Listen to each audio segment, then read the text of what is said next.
What's up everybody, Marcus here with Daily Adaptation, and I wanted to show you version 2 or level 2 of 12 for interval training. So today I'm on the bike. I'm going to start with a 5-minute warm-up and then 8 rounds of intervals. The intervals are going to be at a 1-to-2 ratio, so I'm going to be working for 30 seconds and then off for 60, followed by a 5-minute cool down, and then I'll be doing core.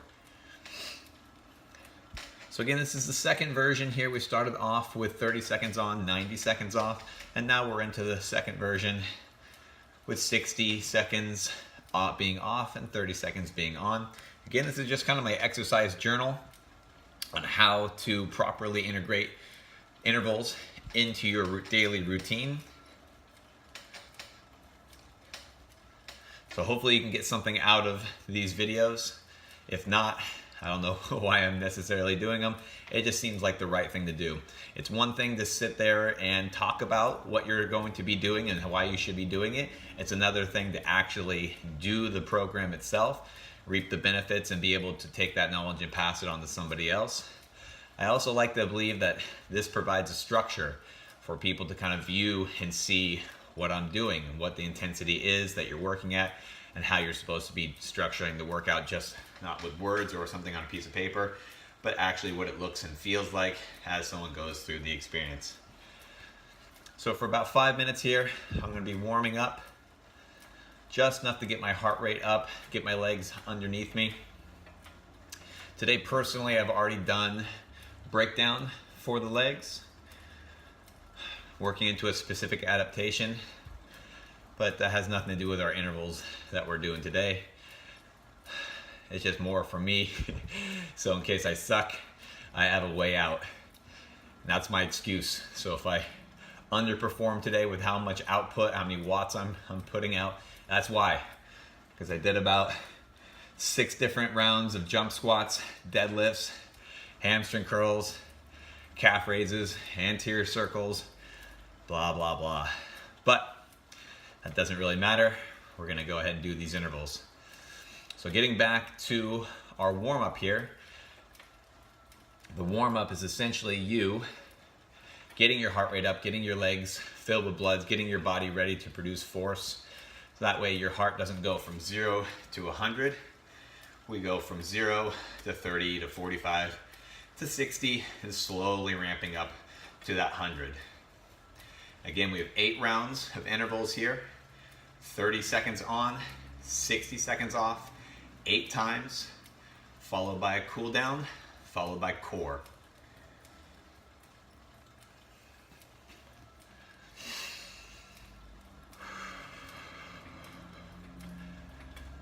Breathing while you're doing your intervals is going to be long inhales through the nose, sharp exhales through the mouth. If you want to do longer exhales through the mouth, that's fine as well. I definitely recommend inhaling through the nose and exhaling through the mouth. When you start to get really, really high into fatigued areas where your heart rate's just pounding, you may experience that breathing in through your mouth and out through your mouth is the only way you can do, the only thing you can do, because you're requiring more oxygen to be coming into your body. And sometimes the nose kind of closes up and doesn't allow you to take in as much as you need, so you kind of gasp. But as much as possible, try to intake through the nose, exhale through the mouth. All right, I'm gonna get my heart rate up a little higher here. I want it to at least be 100 before I start my first interval. So I'm gonna take all my intervals seated today. In the seated position, I find I can go much faster. I can get a little bit better 360 pedaling. There's nothing wrong with doing standing intervals with a higher resistance.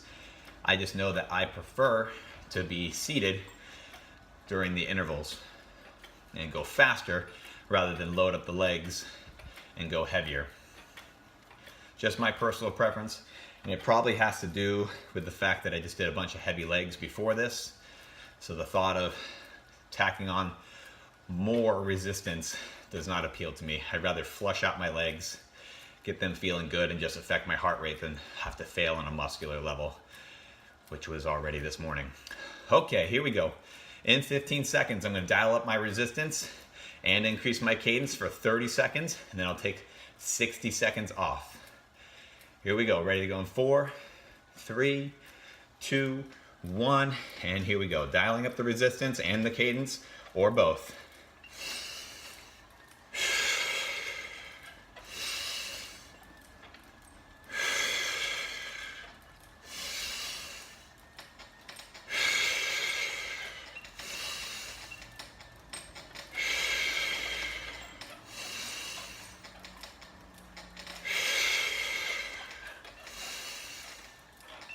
Three, 2, 1, and bring everything back down. So in between your intervals, bring that resistance to something very moderate that feels easy, not completely relaxed, but just a little bit of work. 60 full seconds off, so I'll go again when my timer reaches 5 minutes, or 6 minutes and 30 seconds. I don't even know if you can see that. Move this a little bit. Top corner of the screen is where that clock is at. So again, you saw how the heart rate spiked up there to 126 and then fell down pretty rapidly, even though I'm continuing to work and move. That's a sign of fitness. Once I get through all 12 levels, that should be extremely rapid. Here we go, second set in 3, 2, 1, and here we go, second interval. Increase your cadence or speed, or both.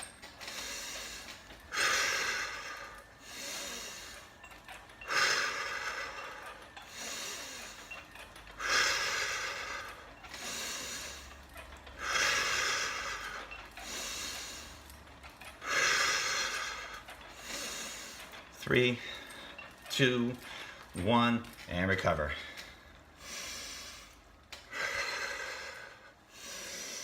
In through the nose, out through the mouth. Next interval coming up at 8 minutes. 60 seconds on, 30 seconds on, 60 seconds off.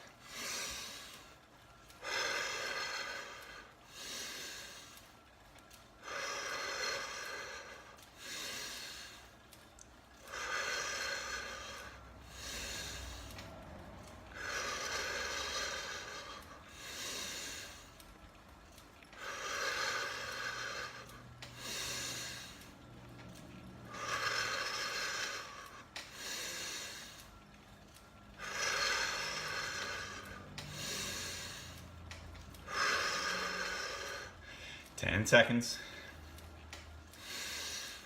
Third interval coming up in 3, 2, 1, and here we go.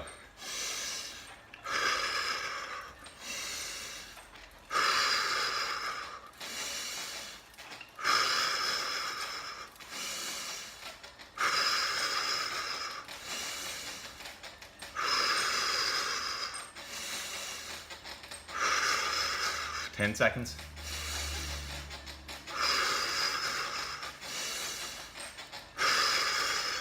3, 2, 1, and time.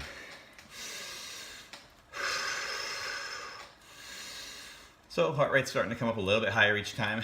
Next interval is at 9 minutes and 30 seconds.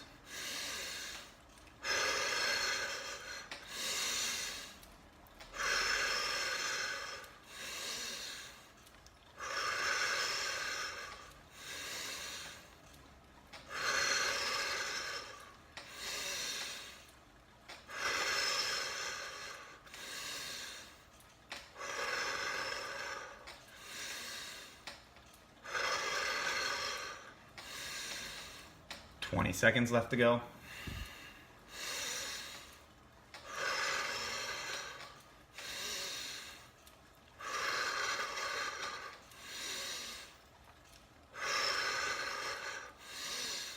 Fourth interval coming up in 4, 3, 2, 1, and here we go. Increase speed and cadence, or just one. Trying to keep my cadence above 100.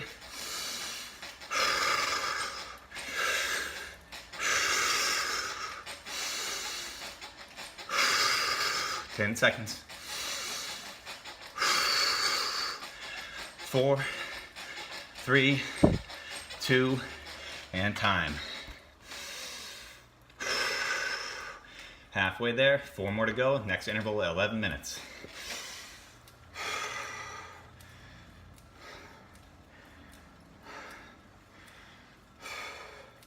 Starting to get into that little bit more of an anaerobic. Breath starting to become a little bit more labored. Heart rate coming up.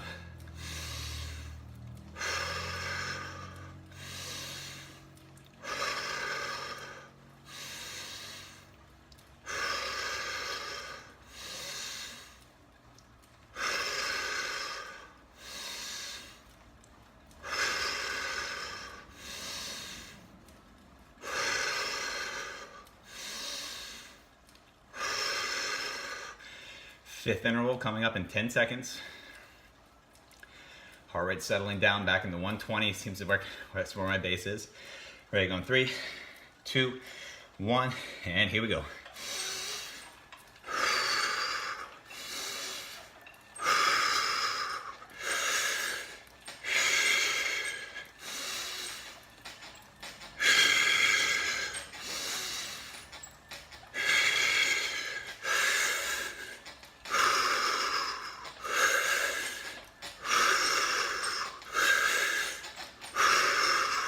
Four, 3, 2, and time. Whew. Definitely feel my workout before this. Legs starting to burn and give out a little bit.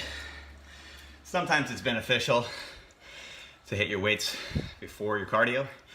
By the way, next interval at 12 minutes and 30 seconds. But it all depends on where you're using your glycogen. So I like to use like glycogen sometimes when I'm lifting. Sometimes I like to use it for the intervals. It all depends on what adaptation I'm trying to get. What I find is that if I do this after I lift, it flushes out my legs. I'm a little less sore, and I keep that athletic kind of component. Whereas when you lift too often only, you start to get a little bit slow. You start to get that kind of bodybuilder shuffle. Ready in 3, set number 6 in 2, 1, and here we go.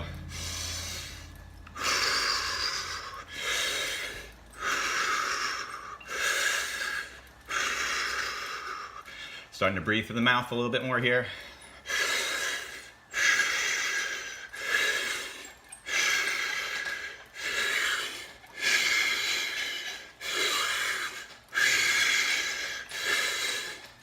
Four, 3, 2, and time. Whew. 2 more to go. Next interval at 14 minutes. In general, for me, I find that it is harder to get my heart rate up on the bike just because of the seated position, and I'm not using my arms nearly as much as when I run or when I box.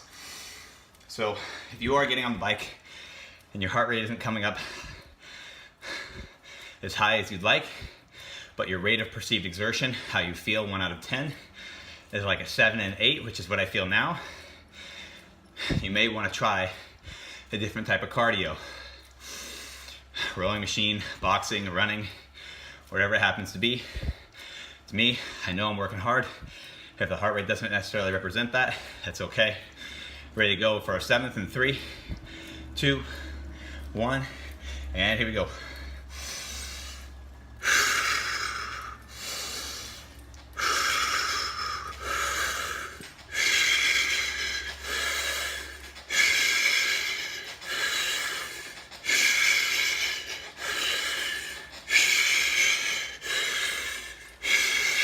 Seconds.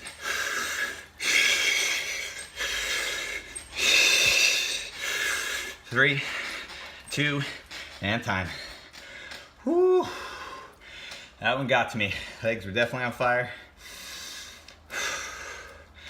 Again, you know, if you're watching this and you can definitely beat these scores, good for you. I'm working hard. I'm doing the best of my ability. If that doesn't match yours, then good for you. If it's a little bit better than yours, that's okay too. The point is, be consistent. Have a plan. Do something consistently every single day. Make sure it makes sense for your body. You can't do intervals every single day. You need time to recover. 15 seconds into the last interval. Having a plan going forward into the future for your health, incredibly important. Ready to go in 4, 3, 2, 1, and here we go. Last set. Should be pushing yourself as hard as you possibly can at every set. For the last set for sure.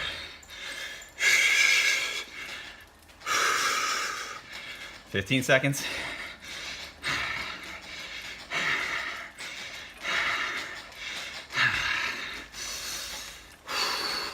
4, 3, 2, and time. Woo. All right. Into that 5-minute cool down. Definitely deserved. What I'd like to see is my heart rate actually dropping down before I get off the bike. Now, it doesn't need to drop below 100, but what I want to see is definitely a significant drop, or at least a pattern of moving downward. What I don't want to see is my heart rate super high and then getting off the bike with all that blood still in my legs, heart rate still pounding in my ears, and trying to move on with the rest of my day. I want to see that it goes low, my breathing goes back to normal, I don't hear my heart rate in my ears anymore. And this is when all the sweat comes out here as well.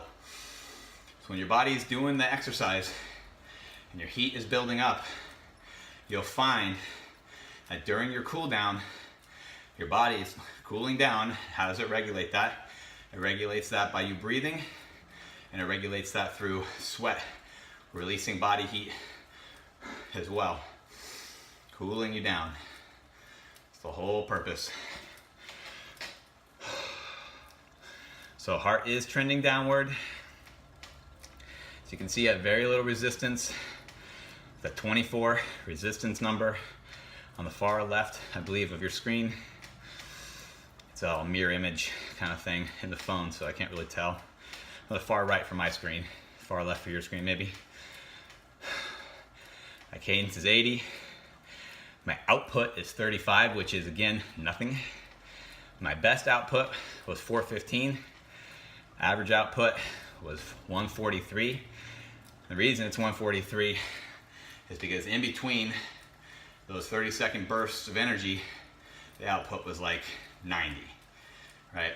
But I believe on average, when I was actually in the interval, the output was probably between 385 and 415,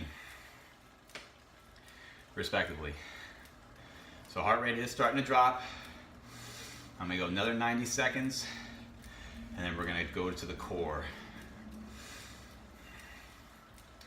Now, if I edit the core out of this routine and it's not something you plan on doing, no big deal. But I am gonna kind of show you what I do, which is my exercise journal here, is go immediately from this right into core to extend my cool down. And because I'm already sweaty and working out, I might as well add in a few more things, including some stretching at the end, but I typically do that later in the evening. I find that static stretching before I go to bed works really well for me. I wake up feeling relaxed, I go to bed feeling relaxed, and I'm able to start the day. I find sometimes static stretching, holding a stretch for 30 seconds or longer during the day, when I still have stuff to do, clients to train, run with, box with, whatever it happens to be. I find that if I stretch before any of that, like that static stretching, I feel a little disjointed, I feel a little bit wobbly. Essentially, when you statically stretch, you're putting those muscles to sleep, and that's not what I want to do when I still have shit to do. So I save that right before I go to bed. and do a really simple, 10 to 20 minute stretch routine on my big mat. Trying to get every muscle group in my body stretched out to some extent. Okay, heart rate has dropped significantly. I'm down to 110, and it's continuing to fall till like 109 up. It's going up a little bit, that's okay.